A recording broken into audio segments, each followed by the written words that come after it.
If there is anyone who truly embodies the mission of CM, it's Mr. Thomas Beatty. As the class of 2019 prepares to depart, so does our beloved principal, teacher, mentor, and coach. Just about every CM graduate that I have met always asks me the same thing. How's Mr. Beatty doing?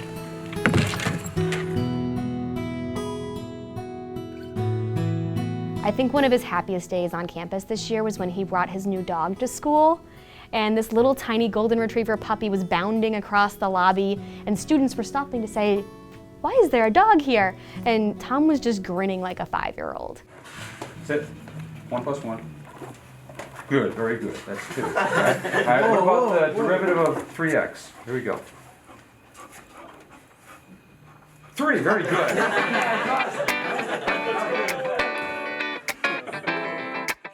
Mr. Beatty is someone who, wow, okay, here we go. Describing to someone that they don't know. Mr. Beatty is someone who, did you prepare?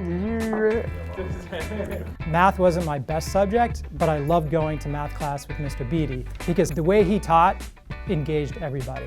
Probably easier to be super engaging as a history teacher or as an English teacher, and yet Mr. Beatty found a way to keep the entire class engaged. Certainly one of Mr. Beatty's strengths, right, is his ability to connect with people, and especially his students. We would always talk about baseball, so he brought baseball into math to help me understand it more and even get more interested in math. Fall of 2004, so I'm a 10th grader. It's the day of the Red Sox championship parade. Back to full. Red Sox fans have longed to hear it. Obviously, we're in the middle of class while the parade is going on, but Mr. Beatty made sure to have it on the TV actually up in the corner for us to watch. I remember him doing problems with like lighthouses and like boats and all their like real life stuff that you can sort of like see instead of just like it's just math. You can actually like see what it is.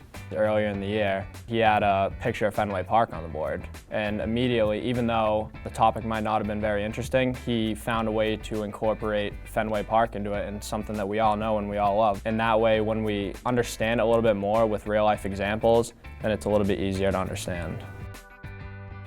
Really, when you start to talk about the real world to kids, it kind of opens them up. They actually start talking about it, and before they know it, they're actually learning math that they thought was boring before. And it's really important to, to open them up to those kind of things.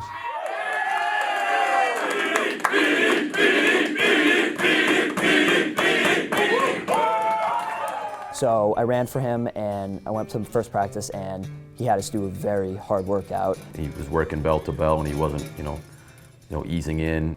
He went the full period. Well, I'm a steamroller, baby. He had a way of driving people, but without being overly hard on people. I'm gonna roll all over you.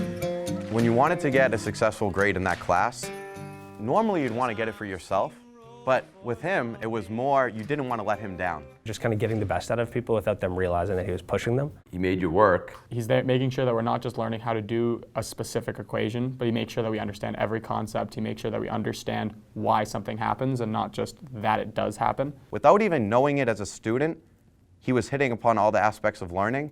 This was something I realized now as a teacher. It kind of went full circle, and I think back on kind of how he taught us, and I'm like, he had a game plan this entire time, and we didn't even know it.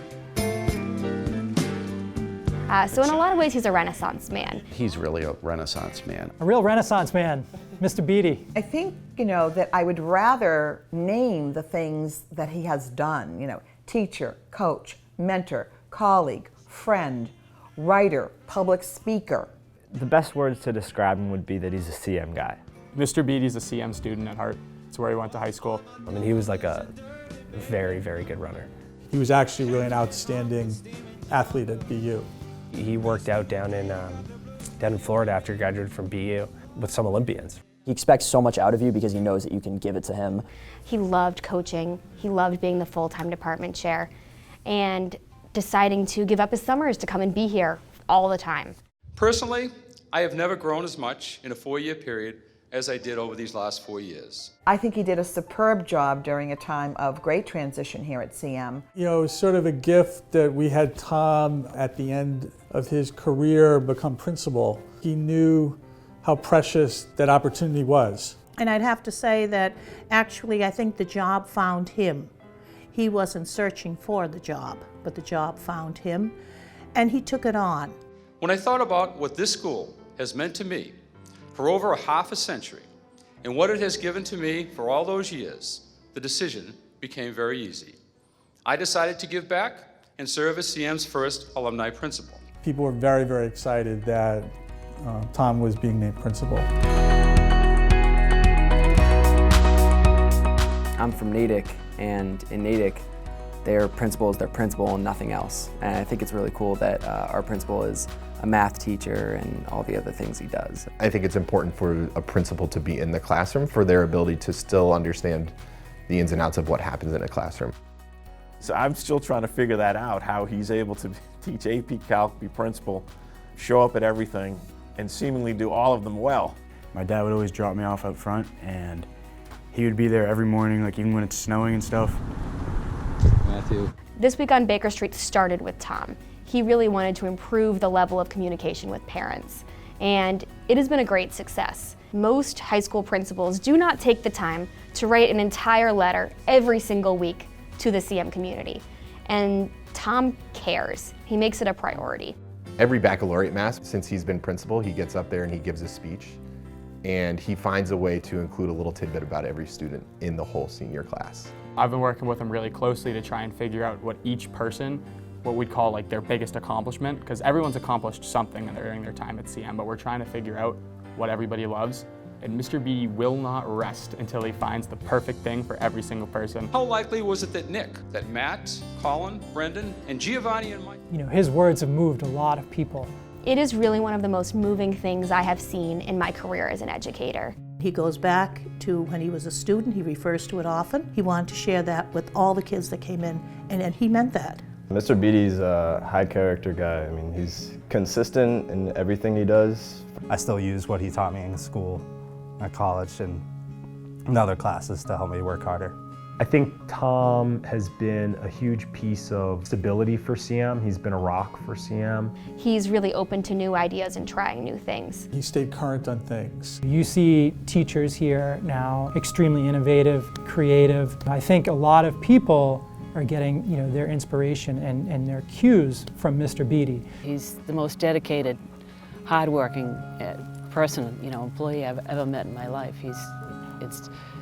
CM is everything to him. I mean, now, you know, with his speeches and everything, and there are a lot of talents since he became principal that I've seen that I didn't know they were, you know, he had them as, he was as talented as what he is. But.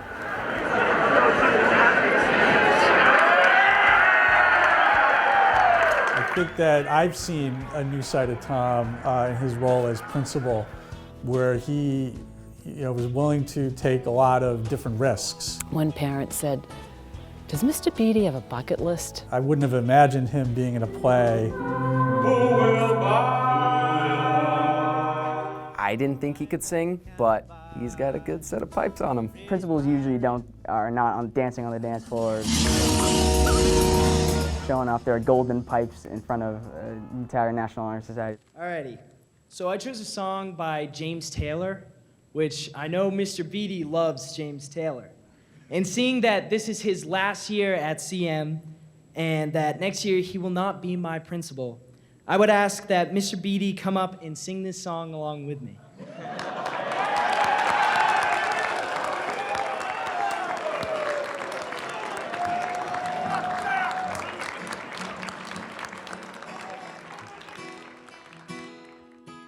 In my mind, I'm going to Carolina.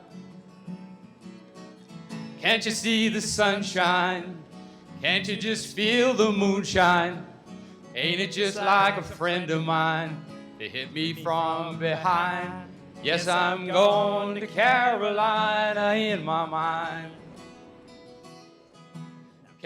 Principals just don't do that at other places. Like that's Mr. Beatty.